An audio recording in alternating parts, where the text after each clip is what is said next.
buenos días, un gusto iniciar una nueva semana junto a ustedes. Hoy es 2 de octubre de 2017. A partir de ese día, Red Salvadoreña de Medios inicia una campaña para unirse a la lucha contra el cáncer de mama. Buenos días, Celia. Muy buenos días, Manuel, y es por eso que portamos un listón rosa. Nuestra línea gráfica también ha cambiado de color y todo con el propósito de unirnos a la lucha contra el cáncer de mama. Hágalo usted también, puede portar un listón rosa y de igual manera participar en las diferentes actividades que se van a estar llevando a cabo durante todo octubre. Así es, iniciamos una nueva jornada en este día. Un saludo para todas las personas que están con nosotros a través del 104.5 FM de Radio Sonora y también para las personas que sintonizan nuestra emisión a través de la red social Facebook. Recuerde que ahí nos encuentra como Noticiero Hechos Más. Y vamos a iniciar esta entrega informativa con Azucena Sandoval en nuestra sala de redacción. Más adelante estaremos hablando también sobre lo que ha ocurrido en Las Vegas esta noche y madrugada para El Salvador. Son alrededor de 50 personas las que han muerto en un tiroteo. Ya vamos a tener más datos, pero vamos de inmediato con Azucena Sandoval, señor. Buenos días, Azucena, hasta la sala de redacción con lo más destacado acá en el país durante la noche y madrugada. Hola, buenos días, Célida. Buenos días, Manuel. Efectivamente, los hechos que se han registrado en las últimas horas está relacionado a un miembro o más bien a un familiar de un agente de la corporación policial. Esto se trata de un homicidio en la colonia Popotlán, en Apopa, en las cercanías del mercadito de esa zona, pero también a 500 metros de una delegación policial. Se trata de la mujer identificada como Elizabeth Parada, de 32 años, quien fue atacada por sujetos aparentemente de pandillas. Esta mujer residía en el límite entre la MS y los 18 revolucionarios. Según las informaciones policiales, es agente de un miembro de la corporación y fue el móvil aparentemente de este crimen que se registró, lo decíamos, en la colonia Popotlán, esto en Apopa. Fue trasladada a la Cruz Roja de Apopa y ahí fue donde falleció. Vamos a escuchar las declaraciones que eran proporcionadas por el oficial de turno. Dos sujetos a bordo de una motocicleta llegan al lugar y sin medias palabras le disparan. Ella solo presenta una lesión en el tórax izquierdo, una lesión sin salida, lastimosamente, pues falleció, ¿verdad? ¿Con qué tipo de arma le disparó? En el lugar encontramos un casquillo de arma corta, puede ser un 9 milímetros al parecer. No tenía amenaza directa, ¿verdad? Pero creemos que por el hecho de que es compañera de vida del policía, ¿verdad? Lo decía también el oficial de turno que el hecho de que ella residía en el límite de los dos grupos delincuenciales se desconoce con exactitud cuál de estos habría cometido este nuevo crimen. Compañeros, es parte de las informaciones que yo les tengo. Bueno, gracias, Azucena, por tu reporte con las situaciones que han ocurrido en las últimas horas. Vamos ahora con el periodista Julio Guevara, que también está listo para informarnos en esta mañana de día lunes. Nos trasladamos hasta el centro de San Salvador. Julio, adelante con tu reporte. Buen día. Hola compañeros, buenos días, un gusto arrancar semana con ustedes y miren, bajo la lluvia, ojo con la información porque está lloviendo al menos en la zona de San Salvador. Vean que el cielo está con un ambiente atemporalado, podemos decir, está lloviendo prácticamente durante toda la madrugada, ha estado así y amanece. Se logra ver en algunos espacios como que está aclarando, sin embargo en cuestión de segundos nuevamente nubes oscuras invaden el cielo y la lluvia continúa. Compañeros, quiero compartirles un dato importante que tiene que ver siempre con el medio ambiente, con las condiciones climáticas. ¿Saben ustedes que la semana pasada El Salvador fue centro de una importante reunión con representantes de salud urbana de 15 países latinoamericanos que llegaron a la conclusión que El Salvador prácticamente es un paciente con hipertensión? ¿Por qué razón? Por la contaminación que está generando la carga vehicular a nivel nacional. Esta situación los obligó a realizar un informe que en los próximos días estará en manos de las autoridades. Se recuerdan que la semana pasada hablábamos de cómo ha crecido el parque vehicular en el país. Bueno, ahora surge este nuevo informe. ¿Se imaginan ustedes? El país, El Salvador, parece un paciente con hipertensión. Es la advertencia que hacen este grupo de expertos en temas ambientales, que le recomendarán al Estado y a otras instituciones a tomar medidas de urgencia para paliar esta situación, porque los daños en cadena podrían ser catastróficos. Así la situación, el dato que quería compartirles en esta mañana lluviosa. Si usted va a salir a la calle, ponga mucha atención. Por cierto, Raúl Hernández en otro momento nos ampliará con los expertos cómo continuarán las condiciones climáticas. Al menos en este momento, lo repito, está lloviendo en San Salvador.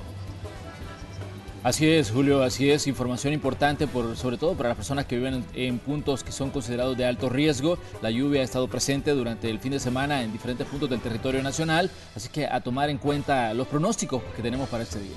Así es, y bueno, más detalles de las condiciones climáticas nos los tiene ya Lorena Mengíbar. Buenos días. Buenos días, Célida, Manuel, Carlos, amigos televidentes. Muchísimas gracias por estar pendientes de Noticiero Hechos. Y sí, en efecto, según el pronóstico, se estará experimentando esta situación tipo temporal con intermitencias y con algún claro ocasional durante todo el día. Lo que sí sabemos es que este lunes estamos amaneciendo con cielos nublados y lluvias desde muy tempranas horas. Esto debido al acercamiento de una onda tropical que se encuentra al este de Nicaragua y que se está combinando todas estas condiciones para generar lluvias tipo temporal. Como les estamos diciendo, estarán intermitentes durante todo el día, y como una información adicional, se tiene el paso de esta onda tropical que tendrá influencia durante el martes por la noche y también durante el miércoles. Así que tiene que usted tomar en cuenta esta información para estar muy preparado. Más adelante les vamos a contar el detalle con las temperaturas. Con otro de nuestros equipos, Marcela Rivera, nos tiene detalles de las noticias que vamos a dar cobertura también durante este día. Buenos días. Te escuchamos, Marcela. Bueno, compañeros, me he trasladado hacia el Boulevard Venezuela, eso es un poco antes de llegar a los talleres de la Policía Nacional Civil, en el sentido que conduce hacia el Boulevard del Ejército.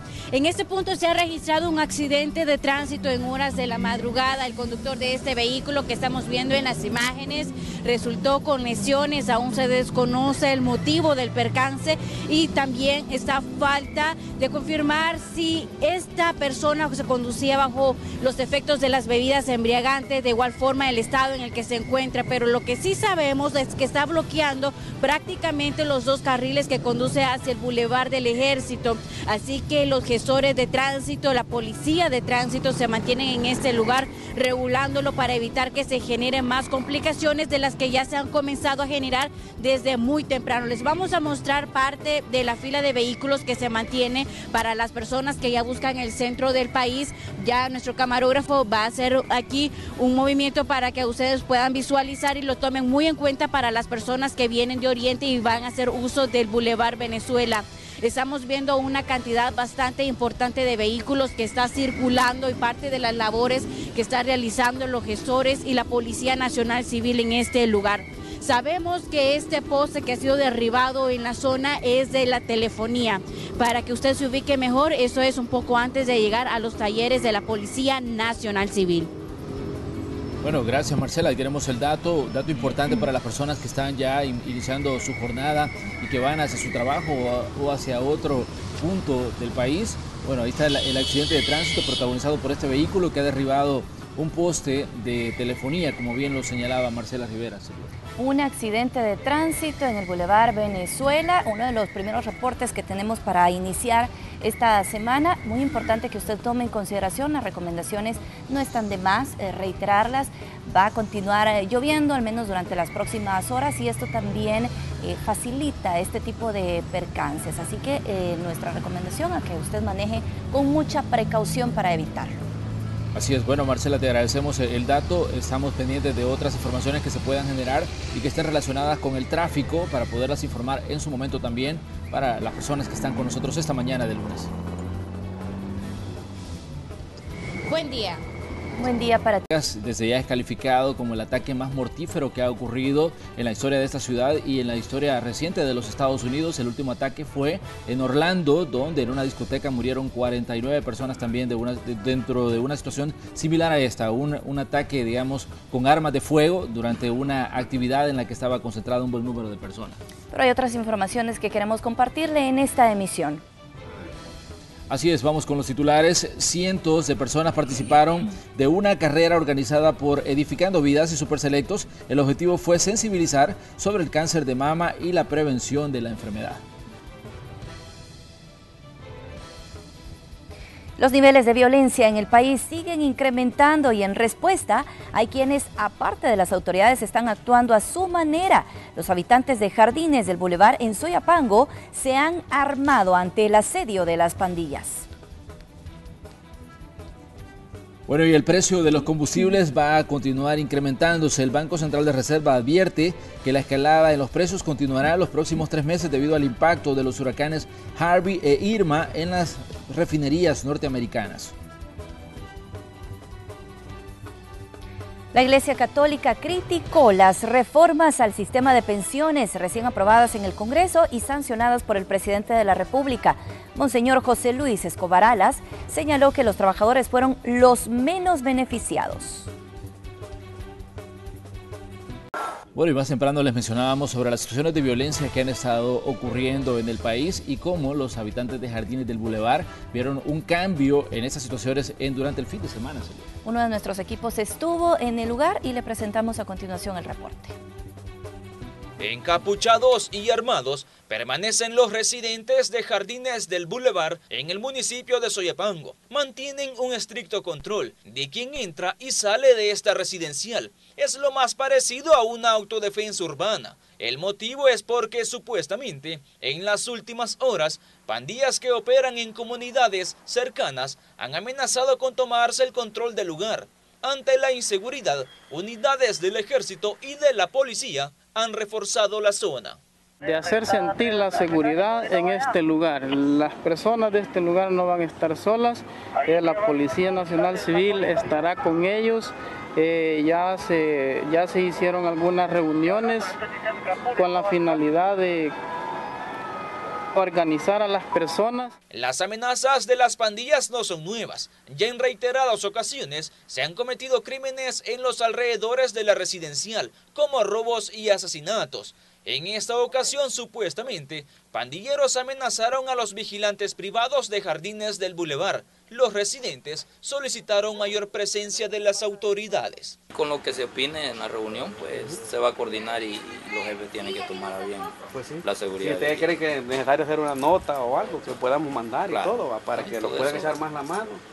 Mira, esto es una cosa, esto sería una seguridad preventiva también, porque sabemos nosotros que ya con ganas de joderlos van a joder a cualquiera en la calle de los menores. Los equipos del ejército desplazados tienen un moderno sistema de comunicación y control que permite fácilmente comunicación con la policía, además de realizar operativos en las comunidades aledañas. La comunidad responde bien, a tal grado de que están muy de acuerdo en algunas reuniones que ya se han realizado. Eso pues es parte del acercamiento que la policía mantiene en conjunto con la comunidad. Y creo de que pues eso nos va a ayudar más para garantizar. La presencia de los cuerpos de seguridad será permanente según las autoridades, informó Raúl Hernández. Y bueno, esta situación nos sorprende si consideramos que septiembre, el 9º mes del año, cerró con un repunte en las cifras de homicidios. Y la población está dividida ante la aparición del ejército en diferentes puntos del territorio nacional y el uso de sus vehículos incluso para patrullar. Septiembre, el mes en el que se conmemoraron 196 años de independencia, fue en El Salvador el mes más violento del año según la policía. 435 salvadoreños fueron asesinados, un incremento del 27% en relación al mismo periodo del año anterior. En 30 días, 8 y 6 soldados murieron a manos de pandilleros a nivel nacional. En lo que va del año, se registran 33 bajas en la corporación, 16 en el ejército y 2 en centros penales.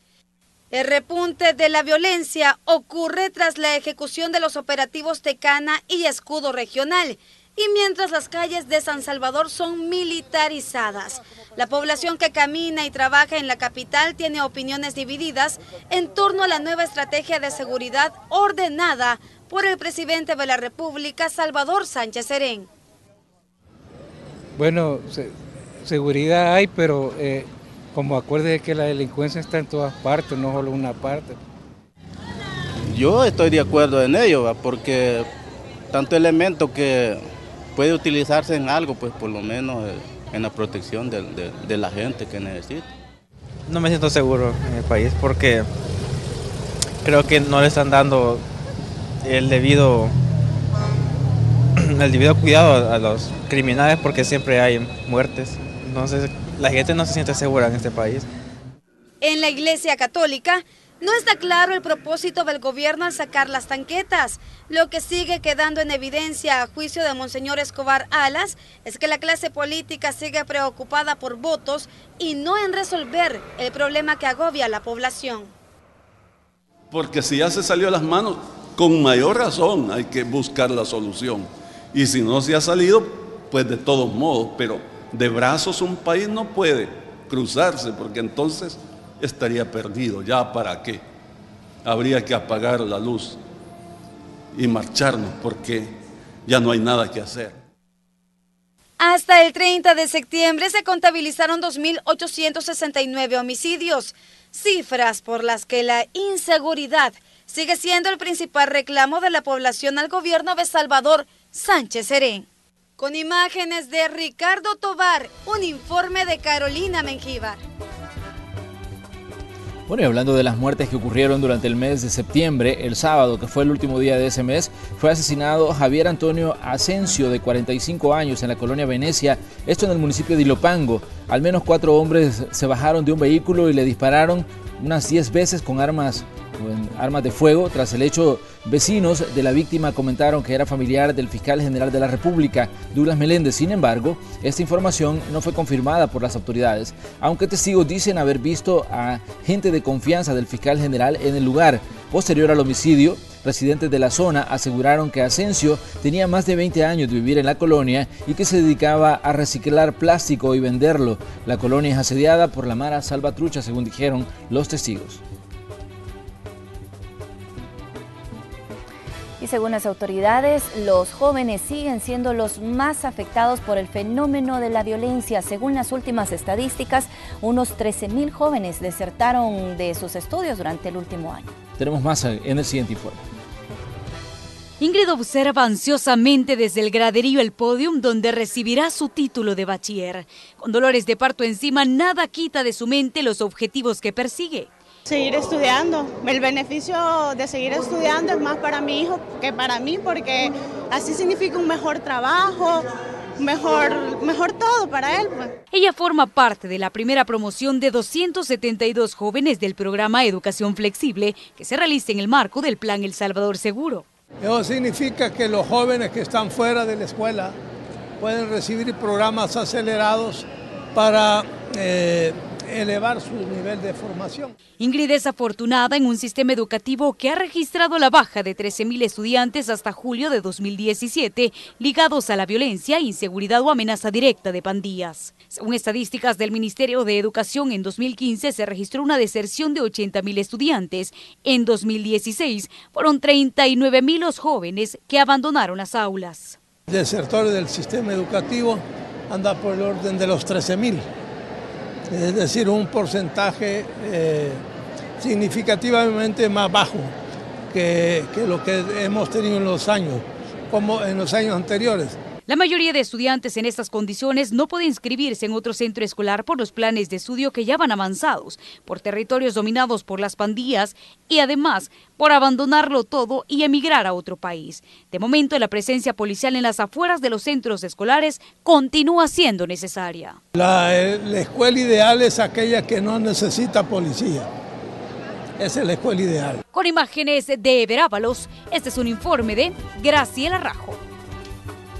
Tenemos que hacer una pausa comercial, pero le vamos a dar unos datos de última hora. Sigue incrementándose la cifra de víctimas en Las Vegas, en esa ciudad donde ocurrió un tiroteo durante la noche, madrugada ya casi para nosotros. Las autoridades no han dicho cuánto ha aumentado, la última cifra que daban es de 50, pero según los últimos reportes de agencias internacionales de noticias, dicen que esta cifra ya se incrementó y que, bueno, están esperando una conferencia de prensa de las autoridades para que den a conocer el nuevo número de víctimas de este tiroteo en la ciudad de Las Vegas. Ya nos habían adelantado también que al menos 14 personas estaban en condición grave de las que habían sido trasladadas al hospital.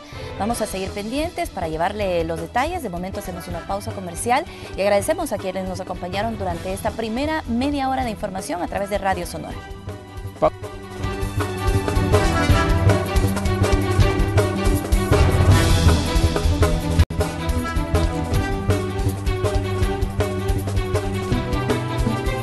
Bueno, gracias por continuar con nosotros. Les recordamos que hoy es 2 de octubre de 2017 y que habíamos iniciado el día, esta entrega de noticias, con detalles de un accidente que ha ocurrido ahí en la zona del Boulevard Venezuela. Tenemos reportes de que ya el vehículo está siendo retirado, lo que, bueno, se espera facilite el tráfico para todas las personas que viajan por esta vía principal. Así es, uno de nuestros equipos ha estado desde muy temprano pendiente de esta información, dando cobertura.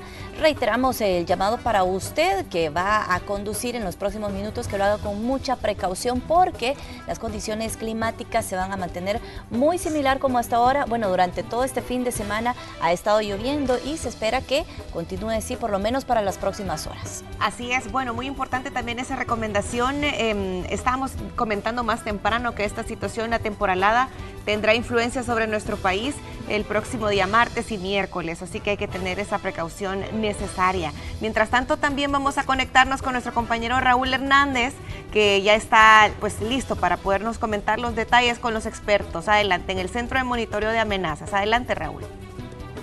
Así es, muy buenos días. De hecho, las autoridades de protección civil mantienen la alerta verde por estas lluvias que están afectando desde este fin de semana, incluso este lunes, y de acuerdo a los meteorólogos continuará durante esta semana. Para ampliarnos más, se encuentra con nosotros Sandra Yanira Martínez. Bienvenida a Noticiero Hechos del Clima. Ya usted nos hacía un comentario hace unos minutos. ¿Va a continuar lloviendo? Sí, como no, muy buenos días a todos los televidentes. Nuevamente tenemos la zona de convergencia intertropical sobre Centroamérica y El Salvador, pero además estamos observando una baja presión que está al suroeste de El Salvador y Guatemala, y también esta muestra potencial de desarrollo a otro sistema mayor. Pero además, imagínate, vemos acercarse una onda tropical al este de Nicaragua. Estos sistemas forman un amplio campo depresionario que nos ha dado lluvias el fin de semana y también las que tenemos a esta hora de la mañana sobre el territorio. Toda la cadena volcánica y la zona costera de nuestro está nublado y con lluvias tipo temporal que tenemos ahorita. Y para lo que resta del día también, imagínate, al mismo tiempo vemos convección que nos podría dar tormentas con actividad eléctrica para las tardes y las noches. Estas se muestran de forma dispersa y también podrían alcanzar la categoría de muy fuertes, sobre todo para la zona oriental y la zona paracentral de nuestro territorio. Es por ello que Protección Civil mantiene la alerta verde, no solo para este día, sino a lo largo de la semana, pero muy lluviosa. Así es que usted no está de más acatar las recomendaciones que da Protección Civil, evaluar su entorno donde vive, usted sabe el riesgo que corre, y tomar las medidas preventivas necesarias porque en algún momento estas le pueden ocasionar daños. Pero también recordemos que la susceptibilidad de los suelos, los ríos, las quebradas y todo eso, también no importa la cantidad de agua que caiga, ya la susceptibilidad es bastante alta, y donde usted vive, si está lloviendo, como le repito, muy susceptible y puede ocasionar problemas como inundaciones, deslizamientos, etcétera, etcétera. También para el sector costero, mar afuera, los vientos están hasta 40 kilómetros por hora. Esto nos genera mar picado sobre nuestro territorio y un oleaje un poquito más fuerte. Así es que para el sector costero, aparte que está lloviendo, vientos están fuertes y también a tomar las precauciones necesarias. Así que ya está bien informado y por eso de la alerta verde. Gracias, Sandra. Bueno, compañeros y amigos televidentes, así la información que les tenemos a esta hora de la mañana de medio ambiente referente al comportamiento de la lluvia. Esto va a continuar durante esta semana. Muchísimas gracias, Raúl, por esta información. Por los próximos 3 días o durante toda la semana, lluvias de moderadas a fuertes, con énfasis también en la zona oriental de nuestro país y para central de igual manera. Así que vamos a estar muy pendientes de actualizarle si es que así es necesario. Así es, por el momento lo que le podemos decir es que va a continuar lloviendo de acuerdo a los pronósticos, pero hablemos de deportes, Carlos. ¿Qué es lo que ha estado pasando con la Liga Mayor de Fútbol? ¿Qué fue lo que pasó el fin de semana con la Liga Mayor de Fútbol? Y sí, bueno, también mucha expectativa con lo que pasó en Cataluña también, ¿verdad? También con lo que pasó en Barcelona, pero bueno, el viernes pues obviamos mencionar aquí en el Noticiero Hechos este tema que se había dado el jueves por la noche. Y nos íbamos porque todavía había pendiente una reacción durante el día viernes de lo que los equipos decidieran hacer por un comunicado, sobre todo la federación, un comunicado de los equipos el jueves por la noche donde decían que se desafiliaban de la federación por razones de falta de comunicación y que no están de acuerdo con cómo se maneja el fútbol. El viernes durante el día, pues algunos equipos como Águila sentaron posición y decían nosotros nos vamos a mantener con la federación, y otros 11 equipos poco a poco fueron desvinculándose de esa posición inicial, a manera de que el sábado por la mañana ya no solo era Águila, sino que era Pasaquina, Limeño, Sonsonate y 6 equipos que dijeron nosotros no vamos a jugar nuestros partidos que están programados por la Liga Autónoma el fin de semana. Así que no hubo fútbol este fin de semana, no se disputaron los encuentros, se suspendieron y estamos a la espera de que esta semana se resuelva este impasse, porque la federación ya dijo que les daba a los equipos hasta mañana para que presentaran todo lo necesario si de verdad se quieren desafiliar de la federación. A ver si es cierto. Qué polémico. Bueno, sí, bastante.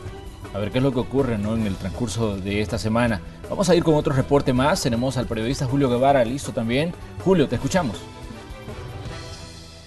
Hola Manuel, 6 de la mañana con 6 minutos, continuamos viendo la carga vehicular. Fíjate que ha dejado de llover, pero le vamos a pedir a Alfredo por favor que nos enfoque Volcán de San Salvador para que veamos cómo están las condiciones climáticas. Hace poco escuchábamos ahí a la experta, ahora vamos a ver cómo sigue el cielo de nublado. Ese es el volcán de San Salvador, miren, y el volcán de San Salvador está cubierto en este momento. ¿Se imaginan cómo está la zona alta?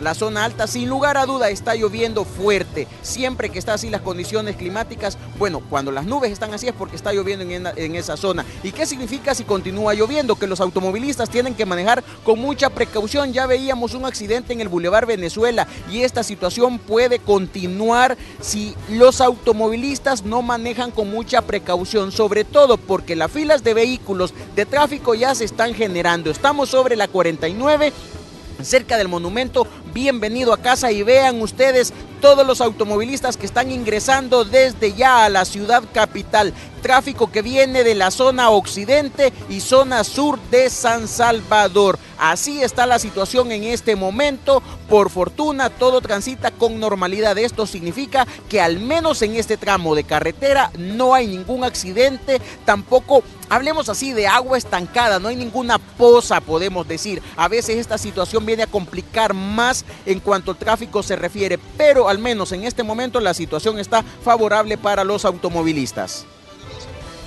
Bueno, gracias Julio. Ahí podemos ver también los efectos de la lluvia en la carretera, así que a manejar con mucha precaución en esta mañana. Un dato adicional, hay una arrastre que se ha quedado en la zona de Termos de Río yendo hacia la zona de Santa Ana, así que a manejar con mucha precaución. Esta zona han ocurrido una cantidad importante de accidentes, así que hay que tomar el dato en cuenta para usted que está viajando hacia Occidente. Sobre todo por el clima y cómo se encuentran las calles. Sí.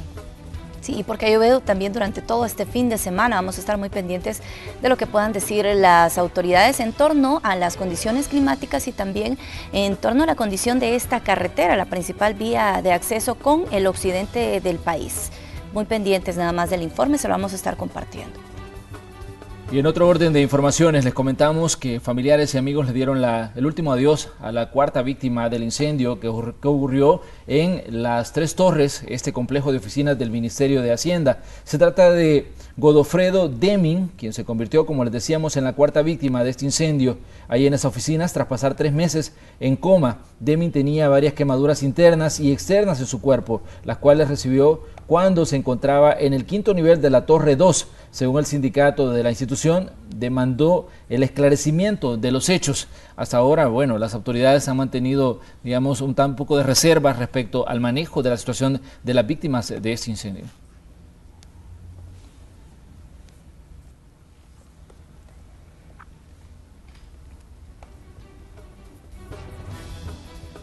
Y el viernes de la semana pasada le compartíamos el informe de una familia que lamentablemente resultó soterrada en la zona del Puerto de la Libertad.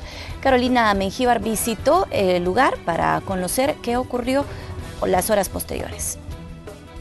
El cantón El Charcón es el hogar de decenas de familias que viven a la sombra de un cerro del que cada invierno nace agua y a la orilla del río Moncagua.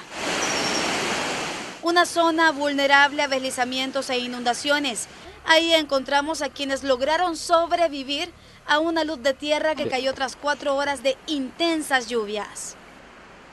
Esta era la casa de una de las 6 familias que lo perdieron casi todo. Valoran estar con vida y más aún haber logrado salvarla de sus hijos. Porque creo que si hubiésemos estado dormidos no hubiéramos salido. No hubiéramos salido porque el poco de tierra, piedra que venía, se vino de un solo. No dio tiempo de sacar nada. Fueron testigos de la muerte de sus amigos. En lo que quedó de la casa de los Vargas, encontramos el cuaderno del pequeño Herbert que cursaba 2º grado y el salmo que los cobijaba.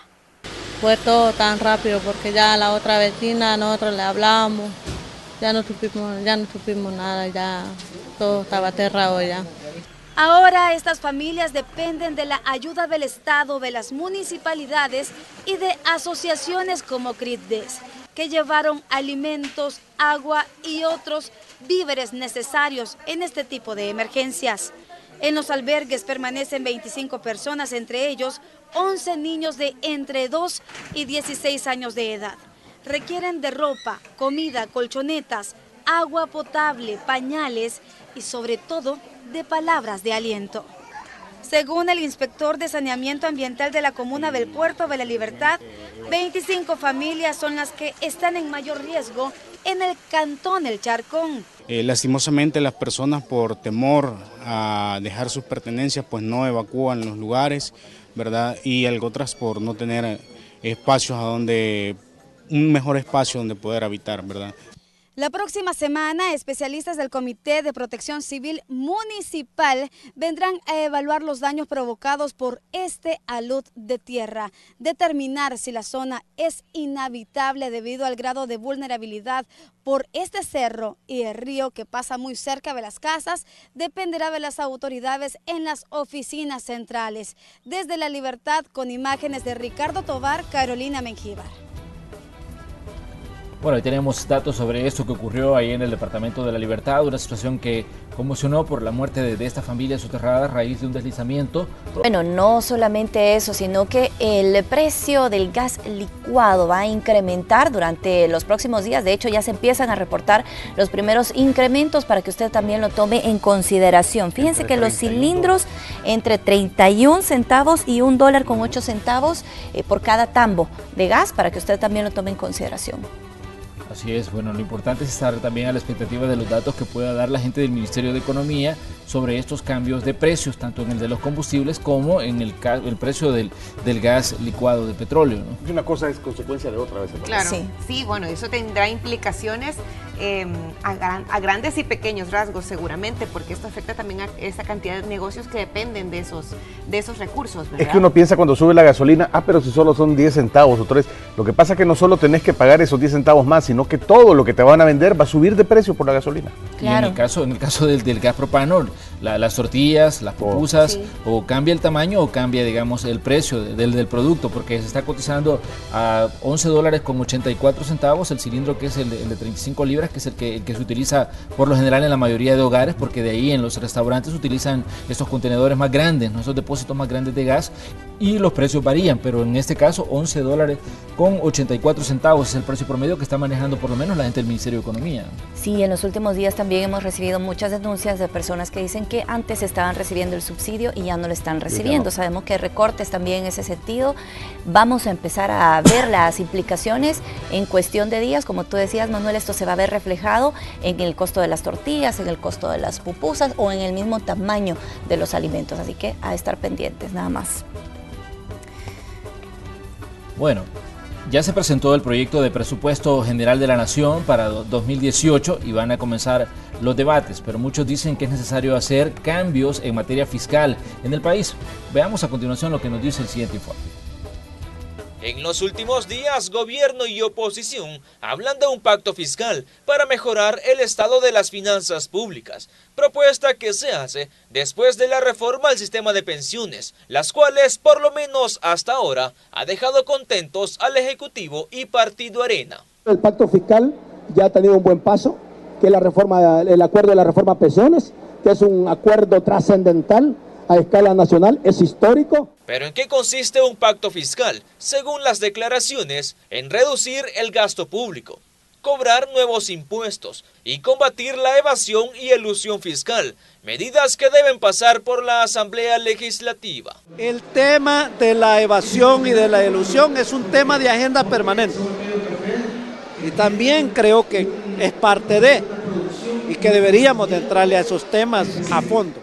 Iniciativas que se proponen en el momento en el que el gobierno solicita la aprobación de $554 millones en deuda para poder financiar el presupuesto 2018. Este dinero sería utilizado para pagar pensiones y subsidios. Y hoy hay que dar el otro paso importante, que es acordar un financiamiento que permita darle estabilidad al próximo presupuesto 2018. Yo creo que si logramos el acuerdo de pensiones, vamos a lograr también el respaldo para garantizar que el presupuesto esté debidamente estabilizado. Sin lugar a duda, ese tipo de medidas es necesario ir caminando, ¿verdad?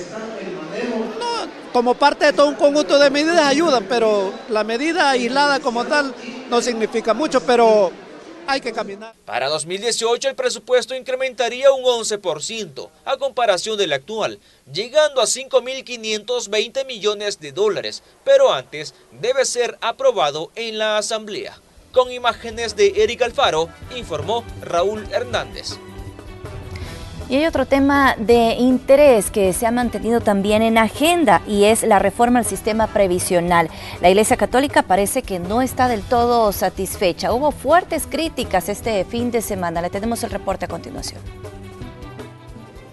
La madrugada del jueves, los diputados aprobaron un pliego de reformas al sistema de pensiones.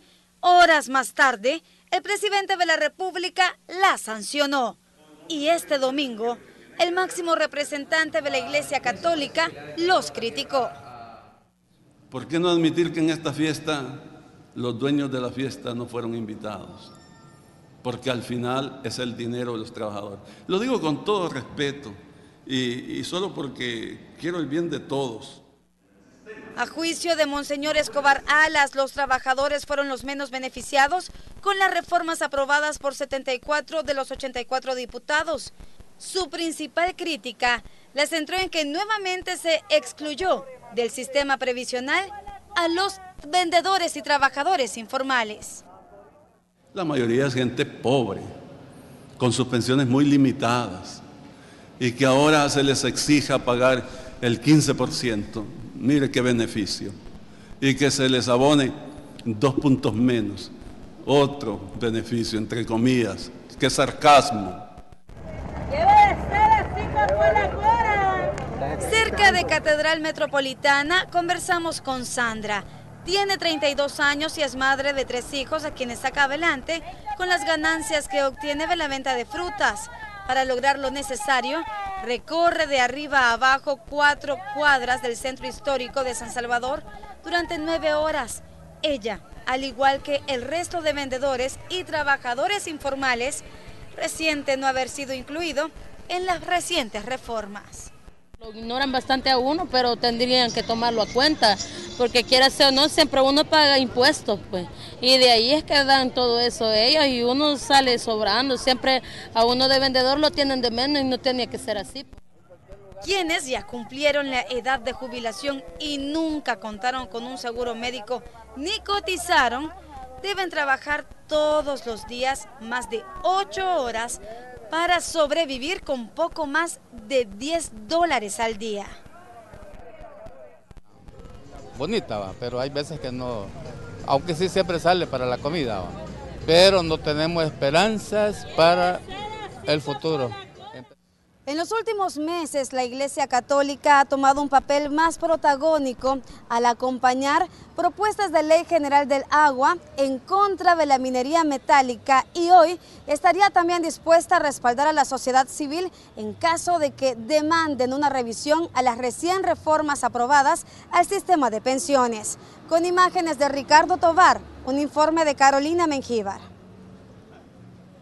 Bueno, y tenemos estos datos de lo que está ocurriendo con el tema pensiones. También en esta mañana de lunes les queremos comentar que estamos recibiendo información de un nuevo ataque contra elementos de seguridad pública, una situación que habría ocurrido en la zona occidental y que habría dejado un elemento de la Policía Nacional Civil más fallecido. Este es un dato que todavía está en desarrollo, es información que todavía estamos corroborando, pero vamos a tratar de tenerle el dato certero en el transcurso de esta emisión.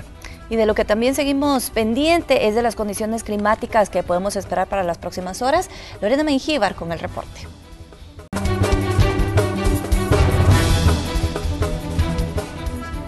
6 de la mañana con 47 minutos. Gracias por continuar informándose en compañía de Noticiero Hechos. La situación de la niñez en El Salvador es sumamente difícil por diferentes razones. Entre ellos podemos mencionar el tema económico y el tema de la inseguridad. Veamos el siguiente reporte como parte del tema de este día.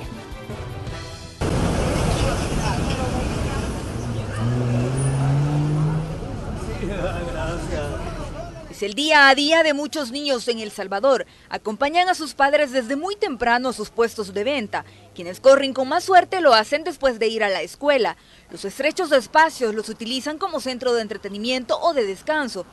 Otros prefieren escapar un momento para divertirse.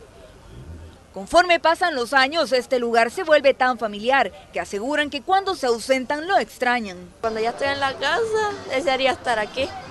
Que llevo buen tiempo desde que estaba pequeña, me comenzó a traer al parque para que aprendiera al oficio del trabajo y todo eso. Según la encuesta de Hogares y Propósitos Múltiples de 2016, 131.904 menores trabajan, mientras que los permisos aprobados por el Ministerio de Trabajo son para 385 menores. Además, una tercera parte de ellos no asiste a la escuela. Las causas por las que se ven obligados a tomar esta decisión son muchas. A él lo llamaremos Carlos, trabaja desde hace un año, tiene 7 hermanos y dejó de estudiar cuando cursaba el 5º grado. Dice que tendrá un mejor futuro si trabaja desde ya. Sí, yo le dije a mi mamá que ya no quería ir a estudiar, o sea que mejor me decidí a trabajar. ¿Y qué dijo ella? De mí dependía. El 32% de la población en El Salvador es menor a 17 años, el 48% vive en pobreza y el 13.4% en pobreza extrema según la Digestic. Es decir que las condiciones económicas y sociales ponen en una situación de vulneración a los niños y niñas en el cumplimiento de sus derechos, como la educación. Asegurar que un niño o una niña estudie es asegurar que la sociedad salvadoreña tenga desarrollo económico. Eso no es gasto, es una inversión.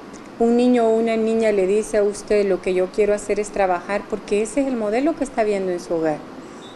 Porque no hay un incentivo, no hay una motivación. El desarrollo integral de un niño o niña es responsabilidad de los padres y madres, es decir, están en la obligación de asegurar que sus hijos asistan a la escuela. Pero en El Salvador 795.700 menores a 17 años viven en situación de abandono, es decir, sin mamá, papá o ambos. También el Estado debe cumplir con la obligación de crear programas educativos para brindar cobertura gratuita desde la infancia al bachillerato, dice la directora del CONNA. Cuando la escuela asegura totalmente no solo el vaso de leche, no solo el refrigerio nutritivo, sino alimentación permanente saludable, entonces como sociedad le habremos garantizado un desarrollo respecto a la educación de los niños y las niñas. Según datos proporcionados por el Ministerio de Educación, hasta el mes de agosto de este año, 12.000 alumnos abandonaron la escuela. Los motivos más fuertes son el tema de violencia e inseguridad y la falta de dinero para realizar con normalidad sus estudios. Con imágenes de Gonzalo Tejada, un informe de Kelly Ábrego. Bueno, ahí tenemos datos sobre la realidad de muchos niños que desde muy temprano tienen que, bueno, ganarse la vida y colaborar en sus hogares. En muchas ocasiones, muchos de estos niños son explotados por los padres y en otros, bueno, son los mismos padres quienes los llevan a sus lugares de trabajo para que, bueno, formen parte de la vida de ellos también, porque no tienen con quién dejarlos en sus casas, los llevan a los puestos y es normal ver en el centro de San Salvador o en lugares de mucho comercio a niños que están ahí, bueno, junto a sus madres trabajando desde que tienen 3, 4, 5, 6 años. Mira, de edad. Parece de verdad mentira, pero es lo que hablábamos hace un momento de la misma informalidad del comercio informal, valga la redundancia. ¿Cómo hacer que el comercio informal, paréntesis bien breve, declare impuestos, que tenga y seguro que tenga AFP, pues un registro, ¿verdad?, público, donde aunque sea dulces que vendas, pero que te registres? Uno dice, esto está a la vista, el comercio informal. Los niños en la calle están a la vista también. Sí. ¿Por qué se sigue permitiendo entonces? Porque se sigue permitiendo que incluso sean los mismos papás quienes les exploten, una realidad que poníamos acá dentro del contexto y parte de lo que vemos a diario. Y es triste, de verdad, es lamentable que cuando tú vas donde las autoridades y les consultas qué se hace en ese sentido, te dicen es que las condiciones de pobreza del país. Sí, pero no nos podemos seguir escudando toda la vida en la condición de pobreza en la que muchas personas viven en El Salvador como para justificar o como para decir que bueno, es esa la razón por la cual los niños están también en las calles y siendo explotados en muchos casos. Vamos a hablar un poco de las estadísticas también, lo que nos dicen las autoridades en cuanto a las condiciones de la niñez. Han sido reportados solamente en el 2017, hasta mayo de 2017, 5.311 casos de presuntas amenazas o vulneraciones a derechos de la niñez. Y de esos casos surgieron un total de 6.312 víctimas. Además se contabilizaron 8.080 amenazas o vulneraciones a sus derechos. Bueno, es impresionante el tema de las cifras. Lo mencionábamos al inicio, es una violación a sus derechos en flagrancia, ¿verdad? Porque se sabe que muchos de estos niños, en lugar de estar asistiendo a la escuela como tiene que ser, en lugar de estar dedicando su tiempo libre al juego, pues están dedicándolo a la subsistencia de su familia.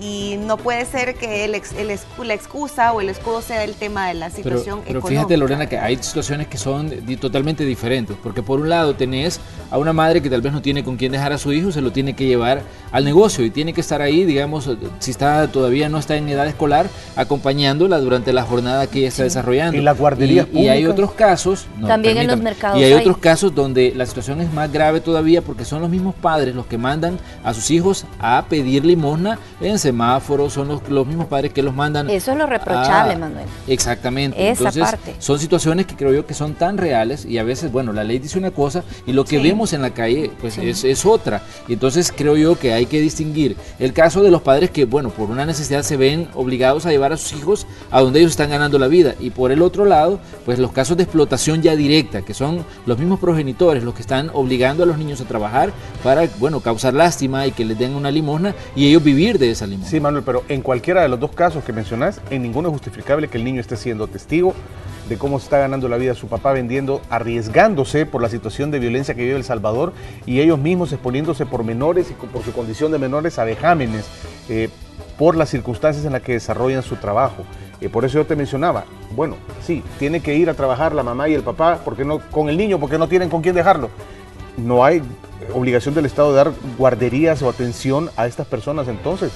Fíjate que en algunos mercados hay guarderías, en algunos, digamos, centros donde hay mucho negocio también hay lugares, pero son que los tienen por horas, no los tienen durante toda la jornada de los padres. En otros casos, pues los papás optan por pagar a quienes se los cuiden, o incluso hay unos centros donde los llevan, que son centros privados. La mayoría funcionan así como una guardería, solo que en el ámbito privado. Los dejan ahí durante, digamos, parte del día y ya a cierta hora tienen que ir a recogerlos. Entonces, como decimos, las realidades de los niños son diferentes y creo yo que depende del lugar a donde vayas, así vas a encontrar una historia que es distinta a la de otros casos que vas a encontrar en las calles. Ahora, vale la pena también preguntarnos ¿Qué es lo que pasa cuando un niño no vive su infancia como corresponde, cuando no tiene suficiente espacio para jugar, para desenvolverse, para compartir con otros niños de su edad? Conversamos con una psicóloga, una experta en la materia, y esto fue lo que nos dijo.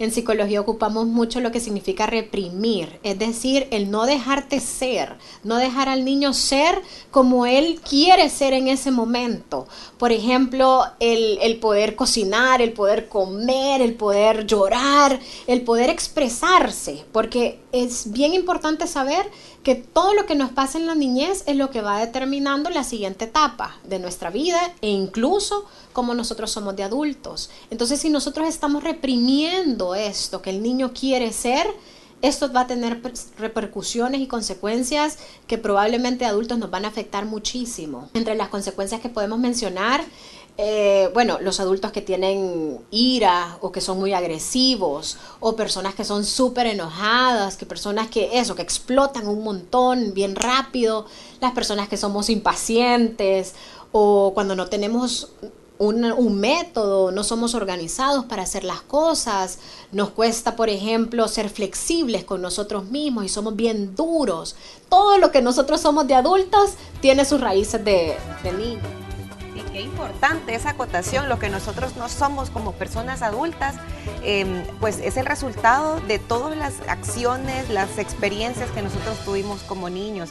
Y por eso es que es tan importante dedicarle mucha atención a esta etapa de la vida, porque es una formación para las futuras generaciones que van a estar tomando las riendas de nuestro país en un par de años. Por eso es tan importante, ¿no? Y si nos vamos más atrás y queremos tocar fibras más sensibles, a ver si un día lo podemos hacer aquí en el tema del día, el control demográfico. Porque mientras no se detenga esto, no se controle, seguirán habiendo familias con 4, 5, 6 hijos y las con muchas dificultades para poderlos mantener. La reforma.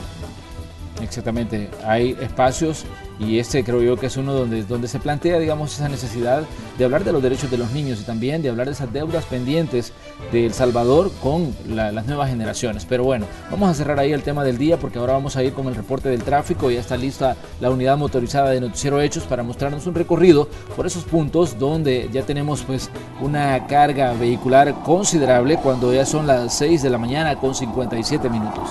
Adelante, Gerardo, escuchamos tu reporte. Buen día. Gracias, muy buenos días, compañeros. Efectivamente, son las 6 de la mañana con 57 minutos, pues comentarles, ya nos encontramos en el Boulevard Venezuela, exactamente para que tengan una ubicación, nos encontramos por el barrio Lourdes, en el sentido buscando hacia el poniente, exactamente buscando hacia la 25 Avenida Sur, para que ustedes vean el panorama, se encuentra la carga vehicular en el sentido que viene del sector de San Jacinto 25 sobre el Venezuela hacia la terminal de Oriente. Hay una carga vehicular bastante considerable. Esto no es de siempre, ¿verdad? Como ustedes ya saben, el accidente vehicular que se encontraba cerca de los talleres de la Policía Nacional Civil, pues ha provocado que en este carril, que siempre es un poco fluido, haya esta carga vehicular bastante considerable. Sí, larga fila de vehículos, Gerardo, la que estamos viendo en este momento.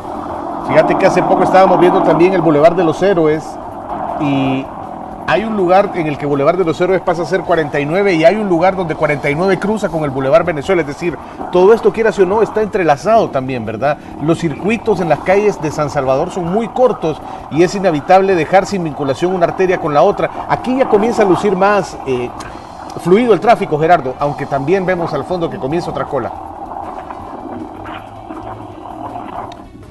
Bueno, gracias Gerardo por el reporte. Vamos a estar pendientes de lo que puedas tú traernos más adelante con relación al tráfico. Trataremos la manera, compañeros, de seguir presentando las imágenes, pues por cualquier cosa estaremos pendientes con algún otro reporte que haya que llevar. Gracias. Muchas gracias, Gerardo. Nos quedamos con esas imágenes y bueno, si usted recién nos sintoniza y ha visto que nuestra línea gráfica ahora es rosa y que además estamos portando nosotros un listón rosa, es porque nos estamos uniendo como Red Salvadoreña de Medios a la lucha contra el cáncer de mama durante todo este mes de octubre. El propósito es generar conciencia. El lema que se ha escogido para esta ocasión es "Tócate para que el cáncer no te toque". Hacemos una pausa comercial y regresamos enseguida con más de Noticiero Hechos.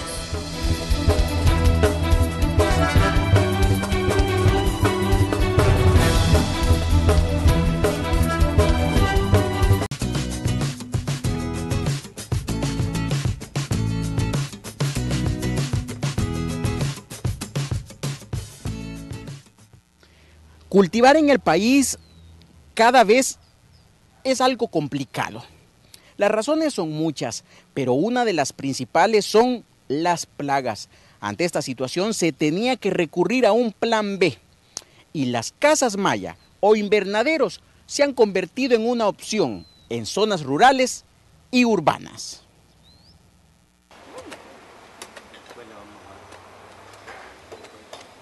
Una nueva tarea inicia para este grupo de agricultores.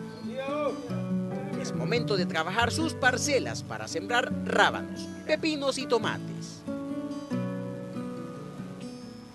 Quieren tener el producto listo para diciembre, porque saben que los precios son favorables. En este momento estoy preparando la tierra con cascajo para que tenga una mejor efectividad a la hora de sembrar los plantines. La proyección es obtener buenas cosechas y para lograrlo han decidido cultivar bajo mallas. Precisamente, le apostaron a las casas mayas, luego que años atrás sus cultivos fueran atacados por plagas. Lamentable, pero sembrar en campos abiertos en algunas zonas del país ya no es opción. Nosotros mismos hemos sido los causantes de darle resistencia a todos los que son los patógenos, esporas y bacterias que tenemos en nuestro ambiente. Pues. Entonces, si nosotros tenemos una planta en campo abierto, tenemos el problema que tenemos muchos factores que nos pueden influir a que nos lleven a una enfermedad, ya sea por bacteria, por hongo o plagas. ¿Por qué? Porque lo tenemos a campo abierto, no lo tenemos protegido. Las casas mayas se han convertido en alternativa segura de producción para pequeños agricultores que, apoyados por programas o por cuenta propia, han podido construirlas. Las ganancias son mayores porque el gasto en venenos es mínimo, ya que el control de plagas es posible, asegura don Héctor. Satisfecho, cuenta que tuvo una buena cosecha de tomates y aún sigue cortando, aunque sus matas literalmente ya murieron. Por lo menos se evita de ir a comprarlo al mercado, ¿verdad? Los productos los está cultivando en su propio hogar uno, ¿verdad? Eso pienso yo que son algunas ganancias para uno, ¿verdad? Que trabaja en la tierra. La misma experiencia de Evelyn, que en una zona rural de Aguachapán tiene todo listo para sembrar diversidad de plantines. Es segunda vez que lo hace así. La primera dice que le fue muy bien. Sacó los gastos y le quedó ganancia para cubrir varios compromisos. Todo lo contrario que años atrás, cuando sembraba de manera tradicional. Recuerda que las plagas terminaban con todo y la dejaban con tremendas deudas. Podemos de nuestro producto cosechado, nos podemos dar tanto nuestra alimentación, tanto también así ayudar a nuestras comunidades cercanas de nuestro lugar, ¿verdad? Y asimismo, pues sí, sacar nuestras cosas necesarias, nuestras cosas personales. Hemos sido muy beneficiadas, gracias a Dios, ¿verdad? Se trata de una técnica que requiere inversión, pero garantiza, según los expertos, hasta el 95% de la producción esperada, por el buen manejo de los cultivos. Con imágenes de Alfredo López, Julio Guevara, Noticiero Hechos. Es una práctica que está empoderando a pobladores de diferentes municipios en el país. Por eso algunos gobiernos municipales han decidido adoptarla. Diversas ONGs impulsan en este momento programas enfocados en la soberanía alimentaria, es decir, el derecho de los pueblos a alimentos nutritivos producidos de forma ecológica. A la iniciativa se han unido alcaldías, una de ellas es la de Aguachapán. En terrenos municipales y propiedades privadas de diversas comunidades se han construido casas mayas para que familias enteras hagan producir la tierra con técnicas que les permitan mejorar su calidad de vida. Entonces, uniendo la laboriosidad de nuestra gente, uniendo que tenemos el recurso hídrico y lo técnico, también podemos aportar, y en este caso el espacio físico, los terrenos municipales, pues sí podemos hacer muchísimo. Pero el enfoque directamente es a aportar a la economía de las familias más vulnerables. ¿Y saben qué es lo más importante? Que no es necesario ser dueño de grandes terrenos para tener un invernadero o casa maya. Por ejemplo, Héctor y Evelyn, las personas que vimos en el reportaje, tienen casas mayas de 5 metros de ancho por 14 de largo. Enfoquémonos en la producción de tomate. En esas dimensiones, ellos siembran aproximadamente 600 matas, pero se pueden construir hasta en espacios de 3x5, que al final vienen pareciendo huertos caseros. Entonces el tamaño no importa para tener una casa maya y asegurar una saludable cosecha. La verdad es que tener un huerto casero es muy bonito, yo lo he tenido con varias personas. Entonces ellos ya se ahorran ir a comprar tomate. Por ejemplo, la temporada pasada de tomate estaban dando 5 tomates por $1. Pues la gente, si usted produce, va a tener, ¿qué? 10 tomates sin necesidad de gastar $1. Y va la satisfacción que usted los produce, que usted les está dando todo el mantenimiento y que usted está dando seguridad que es un producto muy sano, porque claro está que hay que trabajar con orgánicos.